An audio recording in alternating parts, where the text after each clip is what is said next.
Elon Musk has offered to buy all of Twitter, and we need to talk about this. We kind of figured that this would be the next move. Didn't know exactly how it would go, but I'm going to get right to it and let you know I don't think they're going to sell. What we're seeing right now is the next move that we always thought was going to be. I think that I have actually been vindicated in my original take that I thought Elon Musk had to start his own social media company, but we'll see what happens.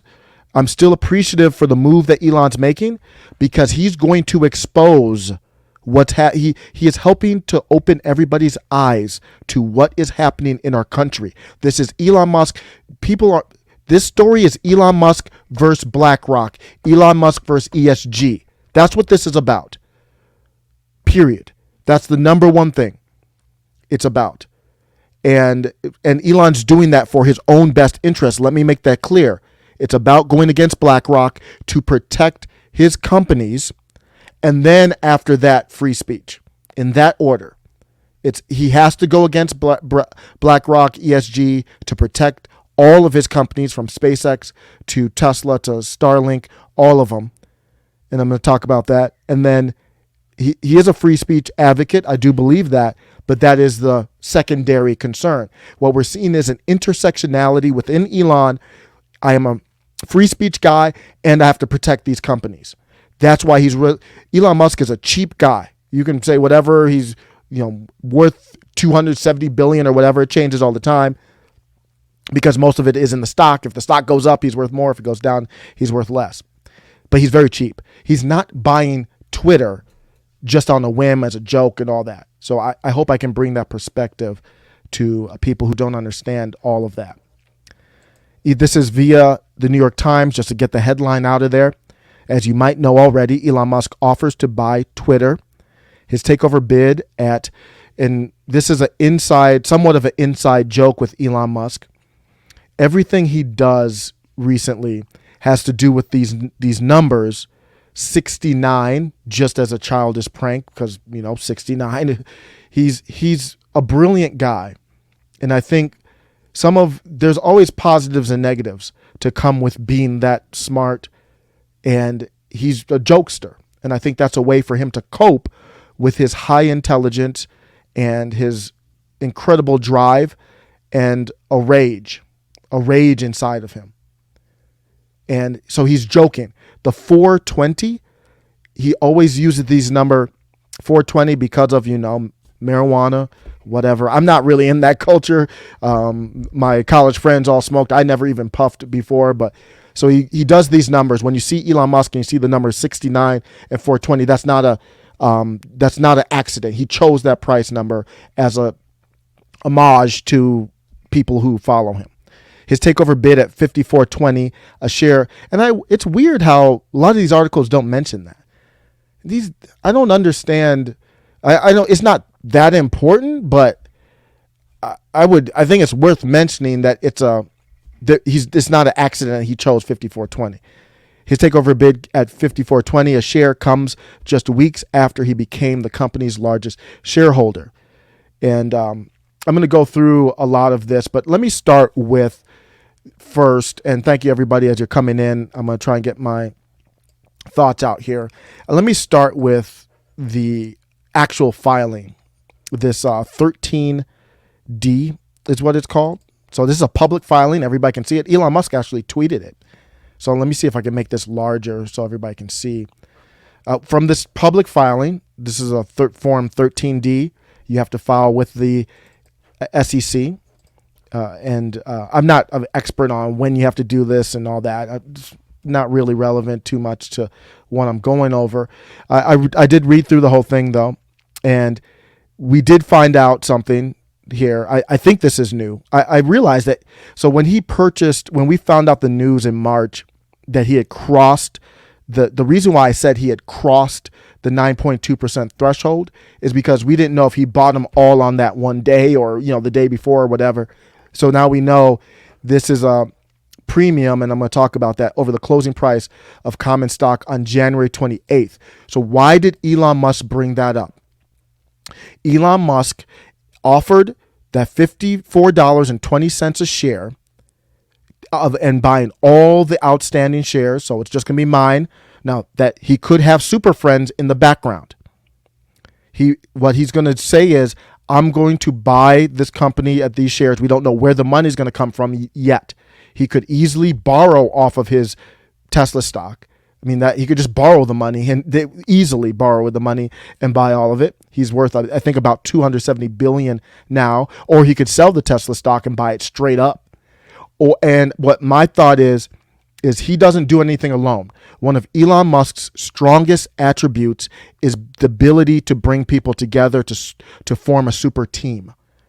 The story of Tesla, I know I talk about Elon all the time, and I will give Warren Redlick a lot of credit. He's probably one of the number one people out there that says you don't give Elon all the credit. Give Elon the credit, of course, but give him also credit for getting the best of the best in the world in all areas of finance and engineering and all that to form super teams at Tesla and SpaceX. Elon Musk is the head honcho, but the people underneath him are what make it. And I think this is no different. He's not going into this battle. We are in a cultural civil war. This is not hot, thankfully. Nothing's flying for the most part, thankfully. But this is, make no bones about it, it's informational warfare. We're in all-out civil war with information and data in our country. It's full-blown. When you look at the history books 100 years from now, they will call this era of civil war, of information warfare in America, period. And he's not doing that alone. Why would he do that alone when he's got people? But he wants to keep the people private. He doesn't want to out the. I'm just speculating again. I want to make sure that's clear. I don't want to act like I know everything, but I just want to talk like we're just having a beer or something like that. He has a super team, and he wants to keep them private, because if he outs them, and we have ideas of who they might be, but if he outs all of his super team, then now they are all targets. He wants the cloud of war. I'm the face of this. I'll take all the heat, but if this were to go through, and I'm going to tell you why it's not, in my opinion, not going to go through. If it were to go through, I don't think he will out the super team. It'll be him and private investors, and maybe we'll find out, but he wants to take the company private. It reminds you a lot about what he said about Tesla that got him in trouble with the SEC. So we see from the filing, he started purchasing on January 28th. Why is he bringing that up? He's bringing that up because when you're buying out a whole company, you pay a premium. You're not going to buy the whole company out and just pay the sticker price of the share. What Elon Musk is saying is, before I jumped aboard, this is what your stock price was. Then I jumped aboard and outed myself as having more than 9.2 shares. Your stock price went up. That is a premium. So Elon's saying, I'm not going to pay a premium on top of already a premium for just being me. Everybody knows your company's run like crap when it comes to finances. It's run pretty well when it comes to doing the bidding of the cabal. But when it comes to business practices, your company's not doing well. When they saw I came in with my 9.2 and my history of success at every company basically that I've been in to be the best of the best, then the shares went up. That's a premium. And I'm not paying. So normally when you buy a company out like this, you would pay more than the $54.20 that he's offering. He's saying, I bumped it up already. That's part of the premium. Then I'll pay a little bit on top of that. But I'm not bumping up your stock because of me. And then on top of that, paying another premium. That doesn't make any sense. Then on top of that, you have the opportunity cost. If I pull out, and I'll read this later, he's threatening, if you don't accept this offer, then I'm going to pull out altogether. So not only do you not get the premium when I jumped in, then the premium I'm offering to buy, you lose all of that. And then I would say the shares would probably drop at least 50%. So that's why he doesn't need to pay a premium on top of a premium. Because if I pull out, you lose my premium, you lose the premium, and then your stock drops even below that. I think it would go down to probably $10 a share potentially. But long term, it could bounce back. So I don't think they're going to sell. But that's what's happening there, the kind of the gamesmanship of it. Let me go to Elon's statement here. It's just a little bit lower. He wrote a letter, and there's this awkward dance in companies. There's this awkward dance between a company, especially if they're publicly traded, between the CEO and the chairman of the board. Their interests, they fight. So understand when you talk about, let's look at the cabal in DC. So you might see Nancy Pelosi fighting with AOC. They're on the same team. They just because you might have loved ones in your family and you have beef and squabble, you're still a family, whether you want to be or not. So they're in the cabal. Don't get me wrong. They got the same interests as far as doing the bidding of their masters, but that doesn't mean they don't intra-squad fight. And just like I would call that Mitch McConnell versus Nancy Pelosi. That's an intra-squad battle. One wears red bandana, one wears a blue bandana, but they're really on the same team. And that's the tension we see right now because Trump isn't on one of those teams. He's on a different team. And so the red and blue team are trying to team up to get him out. But my point is Brett Taylor, I've spelled his name wrong somewhere. I thought it was 2 T's. But Brett Taylor, he was chief technical officer of Facebook, I believe. Let me not speak out of school, but he was with Salesforce and Facebook, I believe. He's the chairman of the board. Elon's making this move, and he's addressing Brett Taylor. He's not addressing Parag Agrawal. So that's important to note. Parag, you're done. Parag's role with Elon is done. Their relationship and all that, that's over. Brett Taylor, this is a letter from Elon Musk. I'm reading it straight from the 13D filing. Incredible stuff here. Incredible stuff. I invested in Twitter as I believe in its potential to be the platform for free speech around the globe, and I believe free speech is a societal imperative for a functioning democracy. However, since making my investment, I now realize the company will neither thrive nor serve this societal imperative in its current form. Twitter needs to be transformed as a private company. It just brings flashbacks back to when he said, I'm going to take Tesla private. As a result, I'm offering to buy 100% of Twitter for $54.20 per share in cash. A 54% premium over the day before I began investing. He's going to count from that day. He's not going to count from right now because they might say, it's not that much over where the stock is right now. Whoa, hold up. Don't do that, boo-boo. Where was your stock before I started outing myself as the leader in this cultural war against the cabal? It was a premium of 54% over the day before I began investing, 38% premium over the day before my investment was publicly announced. That's a premium. My offer is my best and final offer. If it is not accepted, I would need to reconsider my position as a shareholder. That's a threat. I think it's a threat that they don't care about. But Twitter has extraordinary potential. I will unlock it. Excuse me. So there we go. Unbelievable stuff. This is we're living in historical moments right now, and this is a moment that will be talked about. I think forever. That's how historical this moment is. I don't know how things are going to end in the end. I think common people are going to win in the end. Don't know how that looks. I admit part of it is just me trying to be optimistic, but there are white pill moments. This whole situation is a white pill moment. Today we kind of expected it, but this is a good moment. I want to live in a good moment. Someone's interests align with my interests, and they're fighting the fight with weapons, which is capital and intelligence and super friends. That's how things are going to work. So this battle's not going to be won without generals. So people, I think you got to rally if your interests align with Elon Musk, you've got to rally around Elon Musk. What does that look like? Telling people what's happening, sharing your opinion.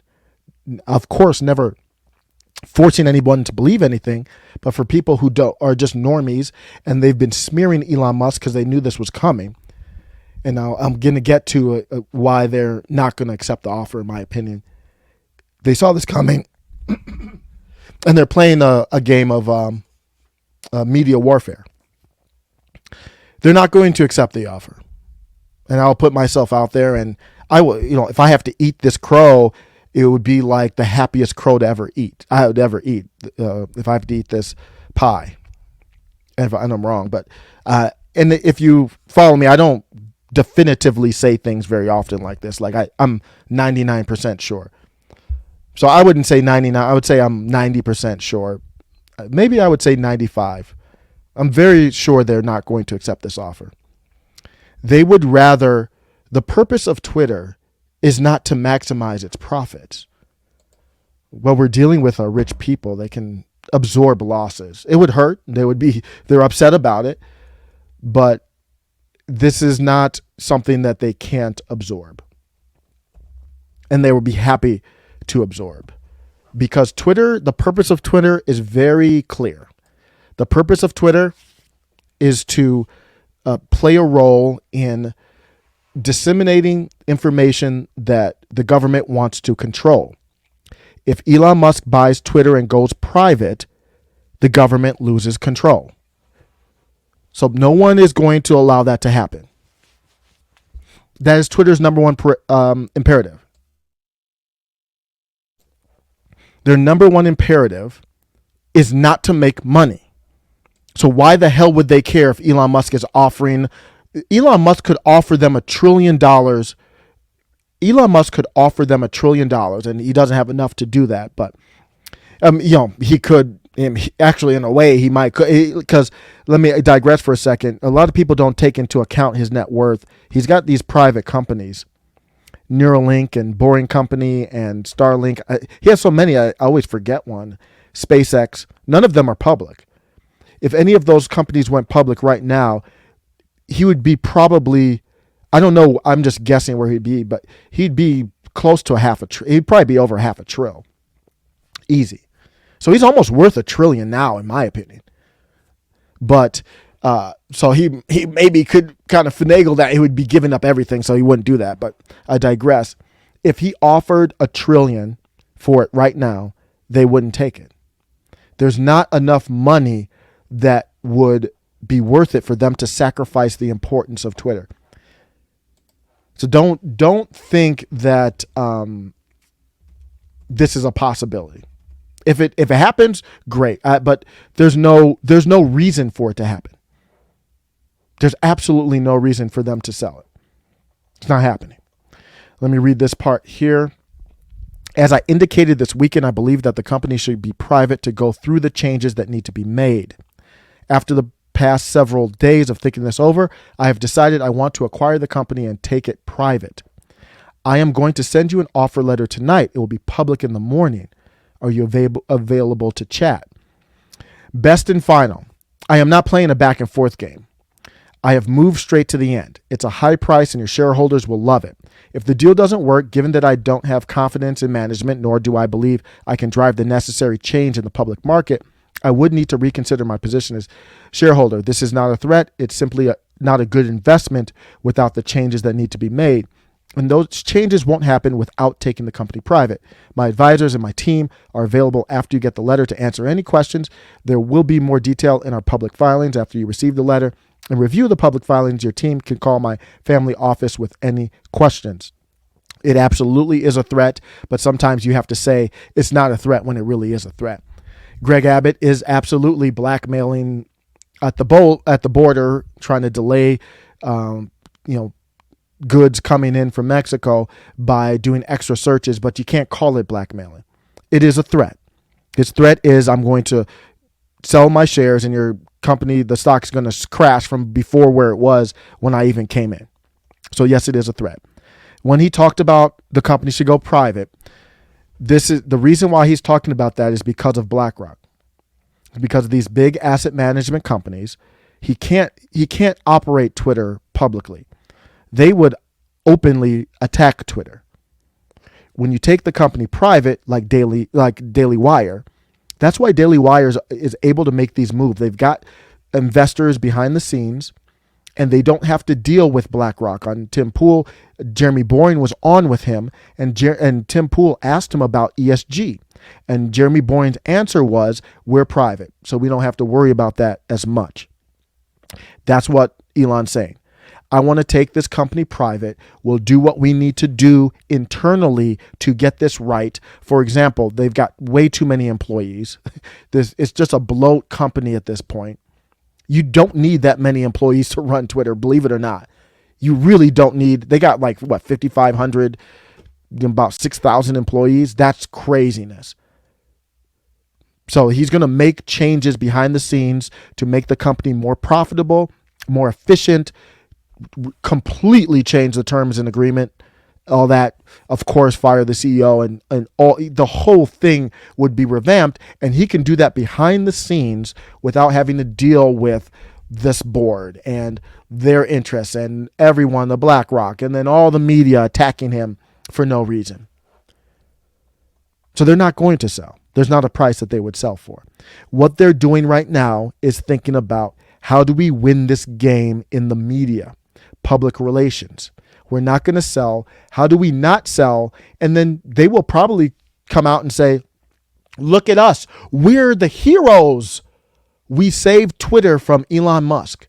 And then half these clowns in our society will clap like, baby, yay, BlackRock. They will actually cheer BlackRock. They literally will cheer BlackRock and this oligarchy that, basically has become a fascistic type of relationship with the government and Twitter. They'll clap it. They will clap the death of the Constitution, at least the First Amendment in this case. And they'll come out as heroes. Just like the Time article that came out, the cabal of, they basically, just paraphrasing, it basically was like, here's the cabal of heroes that saved the 2020 election. That's what they would say. We're the heroes. We saved it. We won't get Trump back on. Elon, we're saving the company from Elon Musk. They'll come out as heroes. To me, there's a 0% chance that they will sell this company to Elon Musk. They will lose. They'll burn the whole thing to the ground. They don't care about lose. They'll lose all the money they have in it, not to sell it. So ultimately, it's funny. I did a video way back, I don't even remember. It was like way back in 2021 where I said Elon's got to make his own social media network, and that's where this is heading. I think Elon Musk is, and he already knows that. But here's where I'm very grateful. If they don't take his offer and the stock plummets, at least temporarily, I think it would probably bounce back long term. But let's say it plummets and stays down, and everyone looks at it like, you could have sold and got a premium on a premium, but you knew it was going to drop, and you let it drop to like nothing almost. What's the real agenda here? It's waking people up slowly. A lot of people who are just walking around in the world, which I know I'm not knocking them. Everybody's not into this kind of stuff. It kind of will wake some of them up. Not all of them, not the majority of them, but it exposes this whole racketeering scheme that they have going on. They'll spin it as heroes, of course.